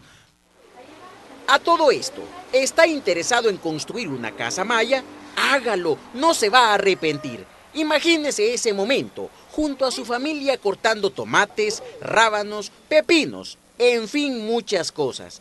¿Qué necesita entonces? Aquí los materiales: caño de 3/4 galvanizado, cuartones, cinta de riego, tubos PVC y lo más importante, malla antivirus, que por metro cuesta $2.50. Las cantidades, consúltelas con un agrónomo. Pero ojo con lo siguiente, si tiene idea de construir una casa maya de 5x14, la inversión que hará es de $750, o prefiere comenzar con una de 5x5, deberá tener a la mano $150. Digamos que ya se animó, sembró y sus plantas se están desarrollando. Tome en cuenta las siguientes recomendaciones para no afectar los cultivos. En la entrada de la casa maya se le aconseja tener cal para aplicar en la suela de los zapatos al ingresar. No vaya a entrar fumando. Lave sus manos y no toque las plantas. Procure además no permanecer con varias personas al interior. Actualmente las casas maya benefician a miles de familias salvadoreñas. Y sin duda se trata de una práctica que aumentará porque los beneficios son muchos. Soy Julio Guevara y esto fue El Agro. Así es, esta mañana tenemos como invitado al señor ministro de Relaciones Exteriores, Hugo Martínez, con quien vamos a hablar sobre la situación del estatus de protección temporal conocido como TPS. También vamos a hablar sobre el DACA, estos programas que, bueno, daban cobertura a salvadoreños que están viviendo y trabajando en los Estados Unidos. Señor Canciller, un gusto saludarlo, bienvenido a Canal 12 una vez más. El gusto es mío, muy buenos días a ti y a los amigos y amigas que nos sintonizan. Canciller, me imagino que usted ya se habrá enterado de lo que ha ocurrido en la ciudad de Las Vegas. Hoy nos hemos despertado con la noticia de este tiroteo que ha dejado, según el último dato que daban las autoridades, 50 muertos y por lo menos 200 heridos en un tiroteo que ha ocurrido en la zona de los casinos en Las Vegas. Me imagino que como país hay una reacción también respecto a esta situación que está viviendo Estados Unidos en este momento. Sí, es una situación sumamente lamentable. Nosotros nos solidarizamos con el gobierno de Estados Unidos, con los familiares de las víctimas, con el gobierno estatal de Arizona, y lamentamos mucho esa situación que se ha dado. Hemos estado en comunicación con nuestro consulado, con el cónsul Tirso Cermeño, que es el cónsul que cubre el área de Las Vegas, la zona de Nevada, y nos ha reportado pues que a este momento no se presentan víctimas de origen salvadoreño, pero que siguen revisando y actualizando la lista porque es una gran cantidad de víctimas, entre las víctimas mortales, que ya son varias, y las víctimas que sufrieron heridas propias del tiroteo, pero también producto de la forma en que se tuvieron que desplazar después de detectar que estaban siendo objetivo de un francotirador ahí en Las Vegas. Me imagino que la comunidad de salvadoreños que trabaja en esa ciudad también ha de ser una comunidad grande, ¿no? Considerando la cantidad de empleos que tiene, digamos, Las Vegas como centro turístico. Sí, es una de las concentraciones de salvadoreños importantes, y por eso, pero también por la estrecha relación que siempre ha existido con Estados Unidos, vamos a estar muy pendientes de lo que siga ocurriendo y lamentamos profundamente esa situación terrible que se ha dado la noche de ayer en Las Vegas. Bueno, exactamente. Bueno, canciller, estábamos pendientes con temas que tienen que ver con Estados Unidos siempre, pero sobre la situación migratoria de muchos salvadoreños que están en ese país. Hablábamos de la gente que está, digamos, bajo la cobertura del estatus de protección temporal, un programa que vence el 9 de marzo de 2018 y que, bueno, El Salvador está cabildeando para que se prolongue más allá de esa fecha. Usted anunciaba el fin de semana que tiene programada una serie de visitas para este mes de octubre. Tal vez si nos habla de cuál es la agenda que usted va a desarrollar y cuál es el objetivo que lo lleva nuevamente a Estados Unidos. Bueno, esta agenda es parte y es componente fundamental de la estrategia integral que venimos desarrollando desde noviembre. Ha sido una estrategia sostenida y tiene componentes en Estados Unidos a nivel federal, estatal y local, pero también componentes de alianzas regionales con Guatemala, con México, con Honduras y los componentes propiamente internos del país. Ahora vamos a una fase donde queremos proyectar más a la población TPS en los tomadores de decisiones y los generadores de opinión en Estados Unidos.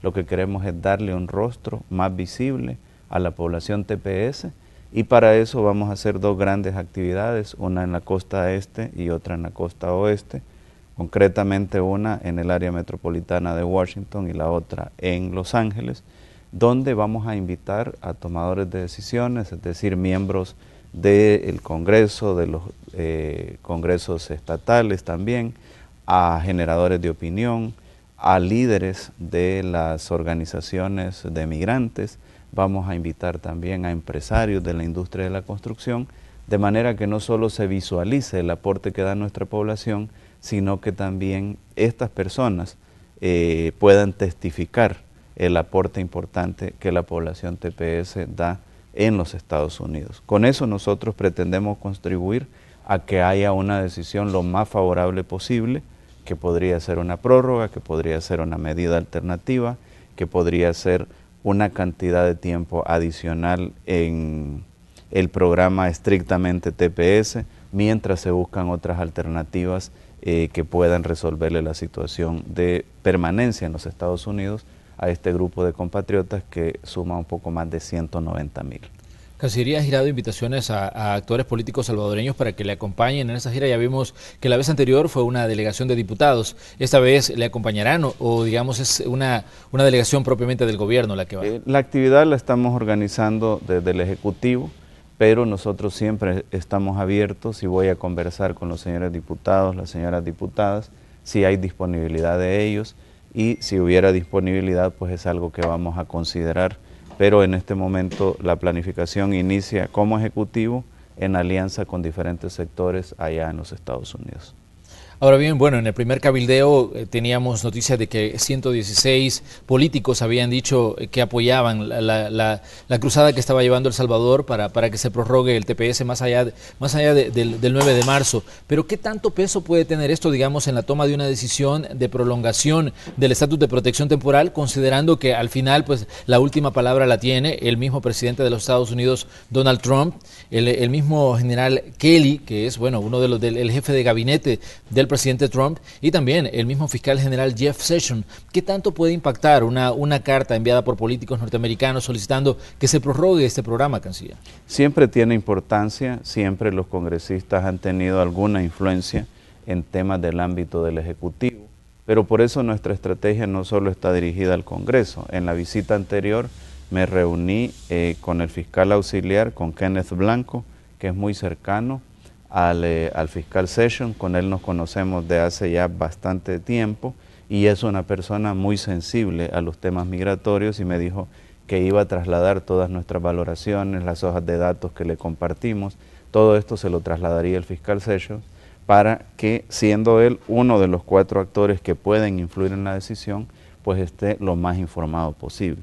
Con la Casa Blanca también hemos trabajado muy estrechamente con 3 equipos, el equipo de seguridad nacional y el director para el hemisferio occidental de seguridad,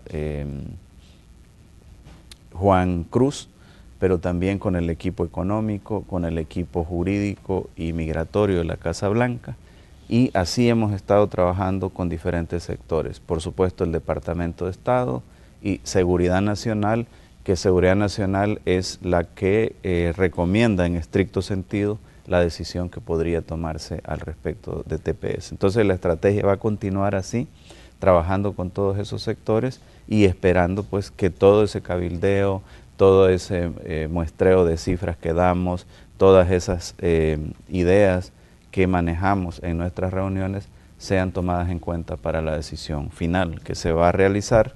El anuncio pues tendría que ser antes del 7 de enero, pero hay una alta probabilidad que la decisión se tome en noviembre, así que prácticamente lo que podamos hacer lo tendremos que hacer en este mes de octubre, ¿no? Para Centroamérica son momentos importantes para digamos, la situación para definir la situación de su población en Estados Unidos o parte de la población que tiene en Estados Unidos. En el caso de los hondureños, el TPS se vence el 5 de enero, la misma situación para los nicaragüenses. ¿Usted considera de que se está llevando bien, digamos, la estrategia ante el gobierno de Estados Unidos o se está trabajando a nivel coordinado, a nivel regional, de los países que se verían afectados ante una negativa de prorrogar este programa? Sí, tuvimos una reunión con la canciller de Honduras y con la canciller de Guatemala, no aún con el canciller de Nicaragua, que realmente tiene una población pequeña en TPS, unas 2.500 personas. Pero con ellas y con el canciller de México acordamos instruirle a nuestras embajadas para que a ese nivel, a nivel de embajadas, hagan cabildeo conjunto.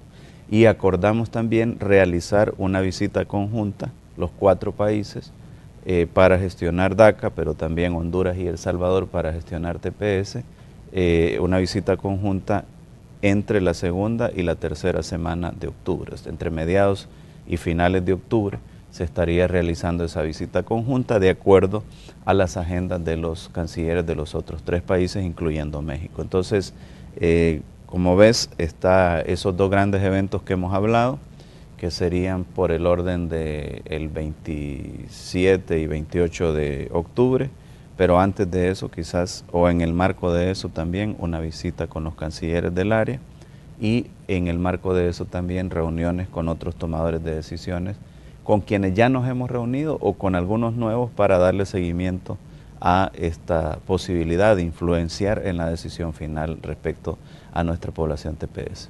En el caso de TPS se han estado anunciando, bueno, que se quita para digamos, el beneficio para ciertos países. Ocurrió hace unos días con la gente de Sudán. Y en el caso de Haití, que es uno de los países quizás que más conocemos aquí en la región centroamericana, se anunció una prórroga por 6 meses. ¿Eso, digamos, sería aceptable para El Salvador, 6 meses? Bueno, en el caso de Sudán, creo que fue Sudán del Norte que le finalizaron, pero al otro Sudán le prorrogaron por 1 año o por 18 meses, si mal no recuerdo. Entonces hay señales diferentes en esas decisiones, ¿no? Y lo que se ha dicho la administración es que va a tomar una decisión más o menos homogénea para el caso de los 3 países de Centroamérica, para el caso de Honduras, El Salvador y Nicaragua. Luego, en cuanto a la cantidad de meses, es complicado porque mira, Haití ya en noviembre o diciembre se le están venciendo los 6 meses que se le dieron de prórroga, entonces están otra vez gestionando, etcétera, porque evidentemente que en 6 meses no se puede resolver del todo una situación con una cantidad de beneficiarios como tenía Haití de más de 50,000 o como la que tenemos nosotros de más de 190,000 compatriotas. Entonces nosotros siempre abogamos y esperamos por una solución que nos permita un espacio de tiempo mínimamente manejable para nuestros compatriotas y no para el retorno de ellos, sino para buscar otras alternativas, ya sean legislativas o ya sean propiamente jurídicas, como el camino que estamos siguiendo con los compatriotas que viven en el circuito 9, concretamente en Los Ángeles, para que a través de un recurso legal puedan transitar del TPS a la residencia. Ahora bien, bueno, canciller, se ha hablado tanto del estatus de protección temporal, se han hecho muchos análisis respecto al impacto que esto puede tener para El Salvador, pero también ustedes han presentado datos del aporte que hace la comunidad salvadoreña en los Estados Unidos. Es gente que paga impuestos, es gente que consume productos, es gente que demanda servicios también, y ustedes ya dibujaban con cifras, digamos, el impacto que puede tener para la economía estadounidense el no prorrogar este estatus de protección temporal. Pero, ¿qué datos considera usted que son claves puntuales que conozcamos aquí en El Salvador respecto a esos aportes que hace la comunidad salvadoreña a la economía de Estados Unidos? Bueno, por ejemplo, solo en Seguridad Social y Medicare aportan unos $500 millones al año. Además de eso, el 95% es población económicamente activa, fuerza laboral neta, todos tienen un empleo o más de un empleo. Luego el 53% de los compatriotas tiene una hipoteca, o sea, está pagando a través de préstamos bancarios una vivienda en los Estados Unidos. Son personas también que la mayoría hablan entre inglés intermedio y buen inglés. Son personas que aportan a rubros fundamentales para el desarrollo de los Estados Unidos: la construcción, la agricultura, la hotelería, los restaurantes y más recientemente en los servicios de salud. Y fíjate que ya el mes pasado en Wall Street Journal publicaban un artículo sobre la creciente demanda de mano de obra calificada en la industria de la construcción. Y este año la demanda de mano de obra calificada en construcción respecto al año pasado en Estados Unidos ya había crecido un 30%. Ese estudio que presenta Wall Street Journal fue antes de los desafortunados impactos de los huracanes Harvey e Irma en la Florida y en Houston. O sea que se proyecta que con esa devastadora situación que se dio, habrá incluso más necesidad de mano de obra calificada para la reconstrucción en estos estados, como sucedió con Katrina. Después que se da la reconstrucción, después de Katrina y se da la reconstrucción, una buena parte, un buen porcentaje de las personas que trabajaron en esa reconstrucción eran trabajadores indocumentados. Se dice que podían oscilar entre el 30 y hasta el 40% de la fuerza laboral que hizo la reconstrucción en Katrina, que eran trabajadores indocumentados. Entonces tenemos una situación similar, eso le queremos hacer ver a Estados Unidos, por supuesto sin dejar de lado que también hay una situación aquí en el país que, si bien es cierto, no tiene que ver tanto con las condiciones inmediatas de inestabilidad que generaron los terremotos del 2001, sí tiene que ver con otras condiciones generadas por otros desastres naturales, como por ejemplo por la depresión tropical 12E, por la tormenta Aida, que esos dos fenómenos nos hicieron perder más del 5% del Producto Interno Bruto, o más recientemente por las sequías que tuvimos, y hemos tenido también el problema de la roya que tuvimos hace algunos años, que nos han hecho perder producción, nos han hecho perder empleos y nos generan factores de inestabilidad. Y la misma secuela de la problemática de inseguridad que se ha tenido también genera una situación difícil, y todos son esos factores que, como siempre hemos dicho, la migración es un fenómeno multidimensional y también multicausal. Todos esos son factores que provocan la migración. Y lo que explicamos a Estados Unidos es un retorno abrupto de todos estos compatriotas. Quizás no va a tener tanta repercusión en ellos, porque ellos son mano de obra calificada que ha estado trabajando en los Estados Unidos, pero sí va a tener repercusión aquí, que los empleos que ellos encuentren aquí no los van a encontrar otras personas menos calificadas, y les hemos explicado claramente que con eso lo que ellos están provocando es una nueva ola migratoria, el efecto contrario a lo que quieren ellos provocar con las decisiones que están tomando en el ámbito migratorio. Bueno, pero si hablamos de El Salvador, la cantidad de gente que está bajo el estatus de protección temporal es considerable, porque si revisamos algunos datos en Centroamérica, en el caso de los hondureños son 57,000, sí, al menos de lo que se tiene registro. Sí. En el caso de los nicaragüenses, 2,550, según datos Exacto. que maneja la misma Embajada de los Estados Unidos en su sitio web. Sí. Pero en el caso de los salvadoreños son 195,000, considerando que ustedes mismos informaron que ya había bajado por lo menos unos 30,000 o unos 60,000. Exactamente, sí. que ya cambiaron de estatus, regularizaron su situación, sí, y ya no están necesitados del estatus de protección temporal. Es correcto, a El Salvador le pasa con el TPS lo que le pasa a México con los Dreamers. O sea, de los 800,000 Dreamers acogidos al DACA que hay en Estados Unidos, más de 625,000 son mexicanos. Y en el caso del TPS, de los 340,000 acogidos a TPS de un poco más de 10 países en el mundo, 190,000 son salvadoreños. O sea, nosotros somos conscientes de eso, pero también somos conscientes del aprecio que tiene la mano de obra salvadoreña. O sea, tú hablas con cualquier oficial del gobierno de Estados Unidos en el área metropolitana de Washington y te dice, bueno, sí, es cierto, los salvadoreños que nos atienden en los restaurantes, los salvadoreños que no solo están de operarios, sino que lideran en la industria de la construcción. Los que reconstruyeron el Pentágono luego del 11 de septiembre. Después del 11 de septiembre, el jefe de una de las más grandes operaciones de reconstrucción ahí es salvadoreño.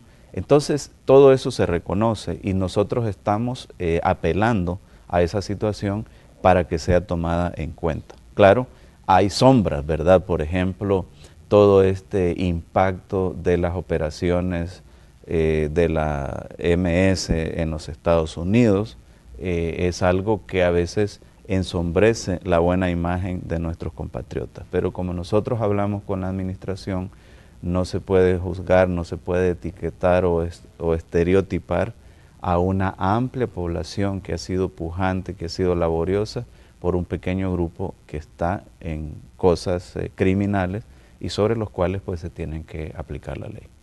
Ahora bien, tal vez si nos explica cómo está funcionando la red consular salvadoreña ante lo que se avecina, ¿no? Esta decisión que tiene que tomar Estados Unidos en cualquier momento respecto al estatus de protección temporal. Me imagino que esto enciende las alarmas respecto a mucha gente que anda buscando orientación, mucha gente que anda buscando que se le diga qué puede hacer ante lo que podría pasar con el TPS. Sí, nuestra red consular está dando asesoría extraordinaria, no solo en semana, sino los fines de semana, en alianza con organizaciones de migrantes, pero también en alianza con organizaciones de abogados, y además hemos contratado firmas de abogados o abogados individualmente para que asesoren a nuestros compatriotas. No siempre los compatriotas tienen claro de cuál es el paso siguiente que tienen que dar, y en eso estamos en este momento. Hemos hecho una campaña también, por lo menos con una de las telefónicas más grandes de telefonía móvil aquí en el país, escribiéndole a la gente que si tienen alguna duda sobre DACA o sobre TPS, que llamen a nuestros consulados o que llamen a nuestros números aquí en El Salvador, que son números gratuitos.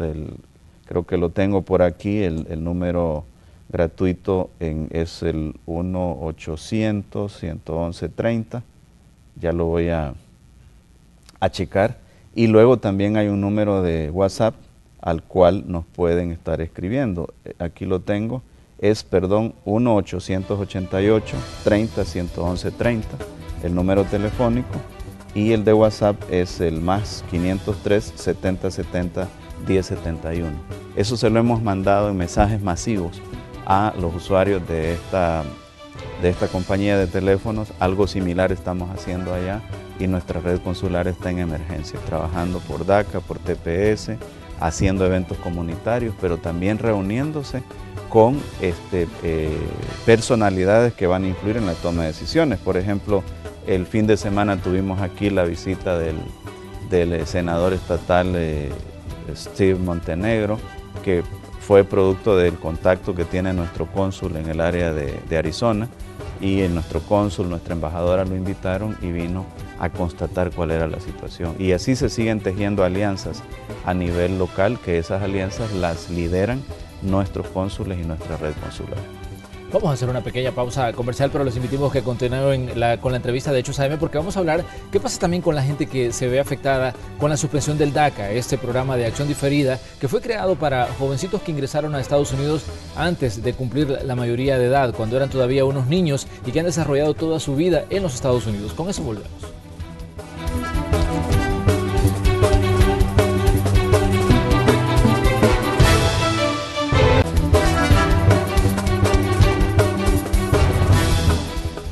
Esta mañana en el espacio de la entrevista de Hechos AM estamos conversando con el ministro de Relaciones Exteriores, Hugo Martínez, y estamos hablando sobre situaciones que afectan a la comunidad salvadoreña que vive y trabaja en los Estados Unidos. Canciller, hablábamos de la situación del DACA, este programa que se creó para atender a jovencitos que ingresaron a Estados Unidos antes de cumplir la mayoría de edad, gente que entró siendo niños y que han hecho, su vida en los Estados Unidos. De entrada, Cancillería manejaba 28,000 afectados con la suspensión del programa, pero ¿qué se puede hacer para esta gente? ¿Qué acciones se van a emprender, digamos, similares a las que se está haciendo con los beneficiarios de TPS? Sí, DACA es diferente en el sentido que la decisión está ahora totalmente en manos del Congreso. El presidente Trump trasladó la decisión al Congreso y dijo, bueno, voy a finalizar el programa, pero le voy a dar 6 meses al Congreso para que negocie una legislación y promulgue una legislación. El Congreso está en ese proceso, en ese momento, tienen varios anteproyectos de legislación, incluyendo el viejo anteproyecto que ya estaba ahí en el Congreso, que es el llamado DREAM Act, que trató de pasarse en la época de la administración Obama. No se logró pasar esa legislación y por esa razón es que la administración Obama dio este beneficio a través de un decreto ejecutivo. Ahora se ha regresado al legislativo, se argumenta que era muy vulnerable un decreto ejecutivo, que ya había abogados más del ámbito, digamos, anti-inmigratorio pretendiendo presentar una inconstitucionalidad y que eso podía acabar de tajo con el programa. Entonces el programa se ha regresado al Congreso.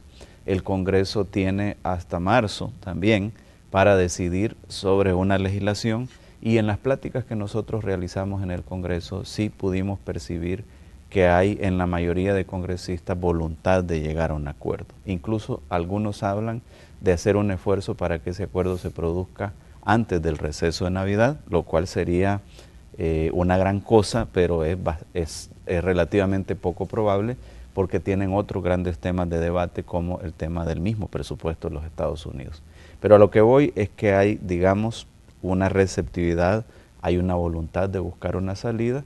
Por supuesto, como en todos los casos de legislaciones, puede haber ahí unas negociaciones. Por ejemplo, los republicanos dicen, sí, nosotros estamos de acuerdo a buscar una salida, pero queremos reforzar medidas en el tema fronterizo. No están hablando de muro, por suerte, pero el presidente Trump sigue hablando de muro. Y entonces lo más probable es que se dé una negociación ahí entre la legislación y otras medidas adicionales en el campo de la seguridad. Cuando el presidente Trump pasaba la responsabilidad de DACA al Congreso decía, si ustedes no legislan, si ustedes no actúan, lo voy a hacer yo. ¿Cómo se podrían interpretar estas palabras del presidente Trump? ¿Podría ser, digamos, que lo que él puede hacer también puede significar una salida para todos estos jóvenes que viven y que estudian y que tienen, digamos, carreras e incluso negocios en los Estados Unidos? Sí, bueno, se podría interpretar de diferentes formas, no quisiera yo hacer una interpretación personal. Lo que sí digo es que, por ejemplo, gente del ámbito republicano cercana a él nos ha comentado que para ellos eso quiere decir de que si el Congreso no encuentra una salida, él estaría proponiendo una salida, pero esa salida es regresar otra vez al ámbito ejecutivo, que como quiera que sea podría quedar un poco más vulnerable, dependiendo en qué términos se plantee, etcétera, ¿no? Hoy por hoy nosotros creemos que es sano que esté en el Congreso y abrigamos la esperanza de que el Congreso tome una resolución. Nos parece, de lo que pudimos percibir, que si no hay un cambio drástico en las últimas semanas de este año, podría el Congreso tomar una resolución al respecto de DACA. Y hay una gran diferencia entre la población DACA y la población TPS. La población DACA es muy conocida, es muy activa en redes sociales y la población TPS no lo es, ¿verdad? También ahí cuenta algo generacional. Claro, yo dije eso en una de las reuniones que tuve allá en Washington con las comunidades religiosas y entonces me contestó un beneficiario TPS, pero mira, yo soy TPS, soy activo en Facebook, en Twitter, en otras redes, y mi esposa es TPS, mi hija es Dreamer, pero esa actividad de los TPS es excepcional. En el caso de DACA la mayoría están activos en redes sociales, entonces tienen una mayor posibilidad de influencia y nosotros esperamos que haya una solución en las próximas semanas para la población DACA. Bueno, ya hablamos que muchas de estas decisiones están en manos de los Estados Unidos, pero evaluemos un poco lo que políticamente se ha hecho desde El Salvador, canciller. ¿Considera usted que se han tomado las acciones a tiempo ante situaciones que pueden ocurrir en los Estados Unidos y que afectan de forma directa a El Salvador? Sí, yo considero que sí. Nosotros, incluso antes de que ganara la nueva administración, siempre veníamos planteando una estrategia migratoria de doble carril. Por un lado, insistiendo en una reforma migratoria integral y por otro lado insistiendo en programas temporales mientras se daba la reforma migratoria. Cuando hay el cambio de administración, hacemos una modificación en nuestra estrategia, la convertimos en algo más integral, ya no solo enfocado al Ejecutivo de los Estados Unidos, sino también al Legislativo, al Judicial, pero también a los gobiernos estatales y locales en los Estados Unidos que tienen alguna influencia en la toma de decisiones. Hemos planteado también que debe ser un tema de interés nacional, por eso hemos tratado de involucrar a todos los sectores aquí en el país, por eso hemos estado invitando a los señores diputados y señoras diputadas que nos acompañen. Y dicho sea de paso, cuando los congresistas norteamericanos nos ven en unidad, es una buena señal, o sea, ellos se quedan muy bien impresionados, porque incluso hemos llegado a decir, mire, es cierto, tenemos diferencias en otros temas, pero en este tema estamos unidos y venimos a pedirles juntos que tengan una consideración con El Salvador y con su población TPS y con su población DACA. Y luego, sí nosotros hemos hecho un énfasis ya en lo que se refiere a la relación bilateral, en esa relación estratégica en el campo de la seguridad, que hemos sido socios y hemos cooperado con Estados Unidos siempre en el tema de la lucha antinarcotráfico, pero que hoy estamos siendo socios y estamos cooperando a profundidad en el tema de la lucha contra el crimen organizado y contra las pandillas. De hecho, ese fue uno de los temas que se abordaron cuando vino el fiscal Sessions aquí a El Salvador. Yo estuve visitando también la Fuerza de Tarea Interagencial en Cayo Hueso, en la Florida, donde tenemos una coordinación muy estrecha, tenemos oficiales nuestros allá para todo lo que se refiere a la detección, intercepción, detención e incautación de drogas que transitan sobre todo por el Océano Pacífico en alta mar. Solo el año pasado se lograron decomisar más de 10.000 kilos de cocaína en esas operaciones conjuntas que desarrollamos con Estados Unidos. Entonces lo que queremos es que Estados Unidos comprenda también que la seguridad y la estabilidad de El Salvador es un factor que contribuye geoestratégicamente a la seguridad y a la estabilidad de los Estados Unidos. Pero ¿cuál puede ser el impacto que tenga, digamos, en este tipo de acciones que están tomando ante el gobierno de Estados Unidos, el manejo político que se hace muchas veces de los temas migratorios a nivel interno de El Salvador? Aquí se ha hablado tanto del TPS, se ha hablado tanto, digamos, de lo que se está haciendo y lo que no se está haciendo desde el gobierno. ¿Tiene alguna incidencia en determinado momento las declaraciones que aquí se vierten, digamos, a nivel partidario sobre las decisiones que se puedan tomar en determinado momento en Estados Unidos? Bueno, lo que yo les he dicho siempre a nuestros políticos, a nuestros diputados, etcétera, es que se tenga cuidado con las cosas que se dicen aquí en el marco de una campaña electoral en la cual ya estamos, aunque no estamos oficialmente, pero ya todos sabemos que los diputados, los candidatos a diputados, alcaldes, etcétera, andan muy activos. Entonces, eso puede tener alguna influencia negativa, pero lo que sí puedo decir que tuvo una influencia muy positiva y que dejó de lado cualquier lectura negativa fue estas dos visitas que hemos realizado con los miembros de la Asamblea Legislativa, encabezados por el presidente Gallegos y por la presidenta de la Comisión, Karina Sosa. Entonces, esa señal sí fue muy concreta, muy contundente, y lo mejor fue que, tal como lo habíamos hablado aquí en las reuniones previas, nuestro foco era el TPS, no se fue a hablar de otros temas internos, y como digo, incluso se mencionaba, mire, venimos aquí juntos, estamos unidos por este tema, aunque en otros temas tengamos alguna diferencia. Así que yo siento que toda vez podamos caminar en unidad y que se dejen los cálculos políticos sobre este tema, podemos tener una mayor influencia en los Estados Unidos. Y lo otro que nosotros también decimos y sugerimos muy respetuosamente a todos los sectores es que todas las acciones de gestión en favor de nuestros compatriotas son bienvenidas, pero deben ser coordinadas con el ente rector, que en este caso es la Cancillería. A veces quizás no es lo mejor irse a tomar una foto con el Capitolio de fondo y decir, es que ando aquí haciendo una gestión. Haciendo gestiones. Y quizás no es al nivel que se debería de hacer o con las personas que se debería de hacer. Nosotros sí tenemos una radiografía bien clara de hacia dónde se deben enfocar las visitas, etcétera, y por eso pedimos respetuosamente que toda ayuda es bienvenida, pero que por favor haya una mínima coordinación con la Cancillería.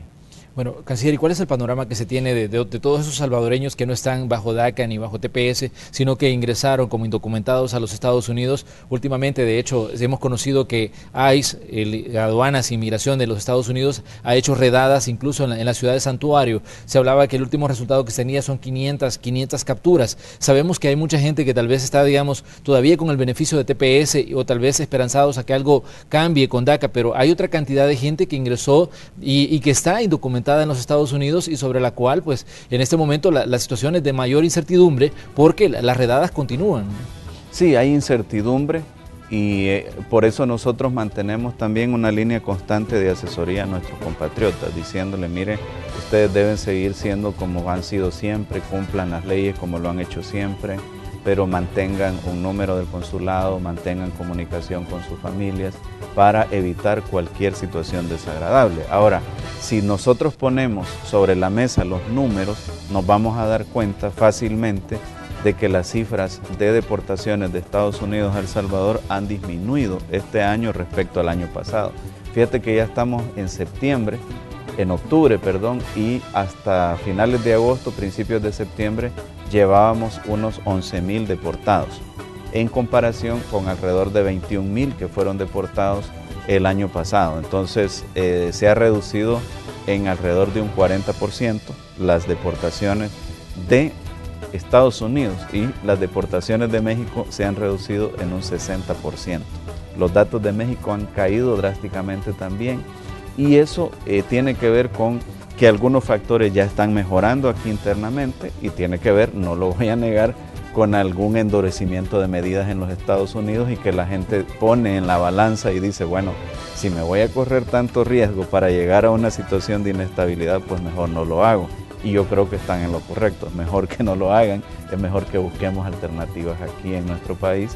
Y ahí, por ejemplo, tenemos también ese programa de atención a los retornados que lanzamos esta semana pasada y que cada día vamos aumentando más el número de retornados que beneficiamos con ese programa.